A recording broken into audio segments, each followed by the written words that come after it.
Federal Drive is presented by GEHA, Government Employees Health Association, proudly providing health and dental benefits to federal employees and their families. Visit GEHA.com. The Trump administration has just laid out its president's management agenda. The PMA details the administration's vision to drive changes in government for the next few years. But with many of President Trump's goals already underway, the PMA's priorities may look familiar. Here with more details is Federal News Network's Drew Friedman. Drew, thanks for being here. Hi, Terry. Thanks for having me. So now we have a couple of major documents from the Trump administration. The National Security Strategy dropped last week, and now they begin this week with the president's management agenda. Give us the highlights on the PMA. So from the PMA, some of the overarching goals here and priorities are gonna, as you say, look pretty familiar to a lot of people. The Trump administration laid out three specific priorities. That they are to shrink the government and eliminate waste. Second is ensure accountability for Americans. And the third, deliver results and buy American. So those three priority areas are already part of the fabric of the Trump administration, really, and some of the efforts that have already started to unfold over the last several months. So, for example, shrinking the government and, as they say, eliminating waste. Those are things that we've seen with the administration's efforts to reduce the size of the federal workforce, to downsize a lot of agency programs or eliminate a lot of certain types of programs across government. So those are things that are already kind of happening, but it seems like the PMA, and this is something that all administrations release near the beginning of their term, is going to kind of set some more goals and try to hold agency executives more accountable for ensuring those changes take effect and continue taking effect over time. Well, there are a couple of things that strike me as typical about this PMA. It has three overarching goals, and three seems to be a number that we see quite a bit. And each of those goals has some subordinate objectives. Let's take the goals in order. Tell us more about the shrink the government and eliminate waste goal. That's right. So within this overall priority, there's efforts like talking about reducing the headcount or size of the federal workforce overall. As we know, there have already been about 300,000 or so federal employees who have left government this year. So that's one way that this goal or this priority is already kind of in action from the Trump administration.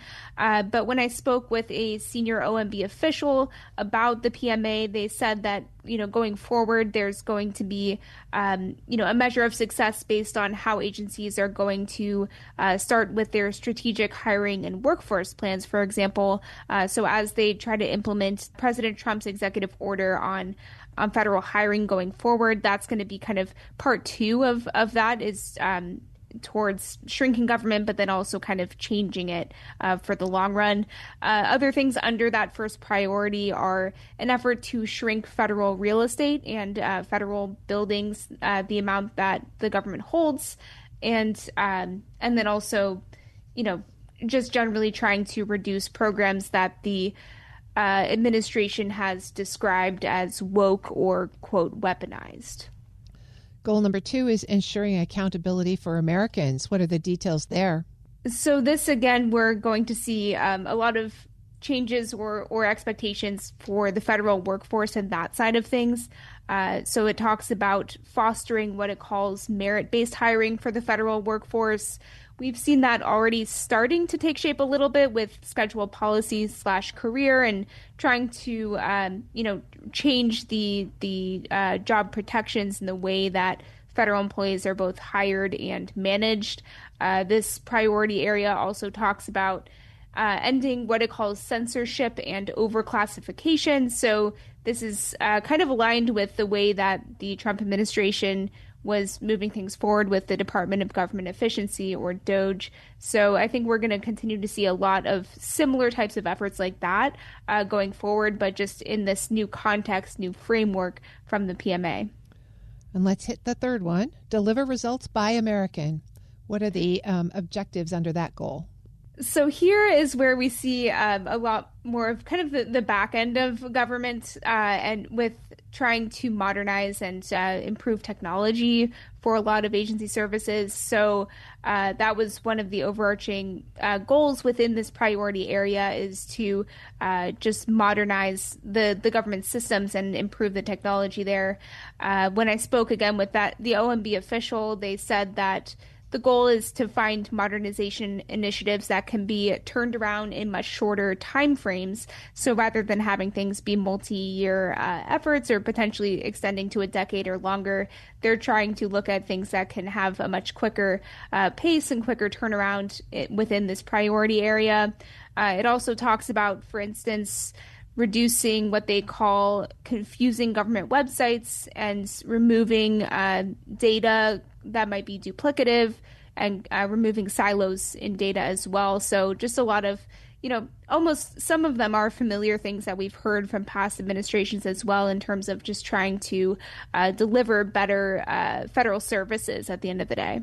You're right, Drew. The language here does sound very familiar after we've been listening to it for a year, but the devil is often in the details when it comes to the PMA. And so have you heard anything about what comes next? Will there be performance metrics or committees or strategies to move forward on these particular goals? So right now, it seems like a lot of that is still to be determined. What we've seen from the PMA website so far is really just a skeleton or an outline of the 3 priority areas, the underlying goals, and we haven't seen a lot yet on the metrics or how they're going to look at successes of implementing those goals. Those are things that I'm told from OMB that they're going to be put online eventually, though there wasn't a specific timeline given. There also, as we've seen in past PMAs, there will also be different agencies and different federal leaders that are going to be tasked with ensuring that goals reach or that goals can be reached.